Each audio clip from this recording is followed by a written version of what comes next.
Kumusta mga kaboxing? This is Boy Kalawang TV. So kahapon nga po mga idol, naganap ang laban na nag-iisa nating pambato na Pinoy na napalaban sa ginanap na WBC Grand Prix Tournament kagabi sa bansang Saudi Arabia na si Gerald Into kontra sa pambato ng bansang Kazakhstan na si Sanatali Toltayev. So sa kanila nga po naganap na laban kagabi mga idol, bad news dahil tinalo nga po ng pambato ng Kazakhstan ang ating kababayan na si Gerald Into sa pamamagitan ng unanimous decision upang sa ganun ay tuluyan pang makaabante sa quarterfinals itong si Sanatali Toltayev sa susunod na bahagi ng palaro. Kaya po ngayon umabante na po ang malinis nitong kartada sa 4-0 with 2 knockout, habang nalasap naman po ni Gerald Into ang kanyang kauna-unahang talo sa kanyang buong professional boxing career dahil bumagsak na nga po ang kartada nito sa 12 wins 1 loss. At sa ibang balita naman, kanina lang po naganap ang unang press conference nila Canelo Alvarez at Terence Crawford na ginanap po kanina sa Riyadh, Saudi Arabia. At dito sinabi nga po mga idol ni Canelo Alvarez sa kanilang naganap na press con ni Terence Crawford na ito daw na mangyayaring laban nila ni Terence Crawford sa darating na buwan ng September 13 ay masasabi daw niya na isa ito sa mga laban niyang tatatak sa history ng sport ng boxing.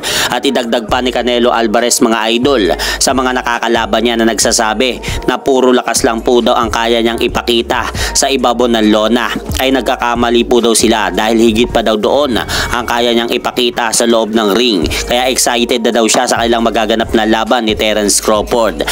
That Terence cannot do. No, don't get me wrong. He's a great fighter, like I say, he's no Canelo. Obviously, I'm been in this situation for a long time, and I have the experience. They only focus on my power, but I have more than that, and I think this fight is gonna be one of my best fights in my history, in my record, and I'm very excited.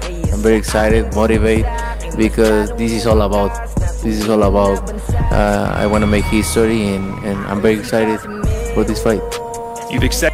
At sa kabilang banda, tuloy-tuloy pa rin po mga idol ang ginagawang pag-eensayo ng ating pambansa kamao Manny Pacquiao sa Los Angeles, California upang paghandaan niya ang kanilang nalalapit na mega showdown ni WBC World Welterweight Champion Mario Barrios sa darating na July 19 sa MGM Grand Garden Arena, Las Vegas, Nevada. At kahapon din po mga idol, binisita ni former Unified Light Heavyweight Champion Andre Ward si pambansa kamao Manny Pacquiao sa wildcard gym na pinag-eensayuhan nito na pagmamay-ari ni Coach Freddie Rhodes, dahil gusto nga pong makita ni Andre Ward na aktual kung paano ang ginagawang paghahanda ni Manny Pacquiao sa darating na laban nito sa darating na July 19 kontra Mario Barrios. At hanggang dito na lang po muna ang aking update sa mga aganapan sa mundo ng boxing. At syempre mga idol, huwag nyo rin pong kalimutan, pakisuportahan nyo naman po muna ang ating munting channel. Maraming salamat po.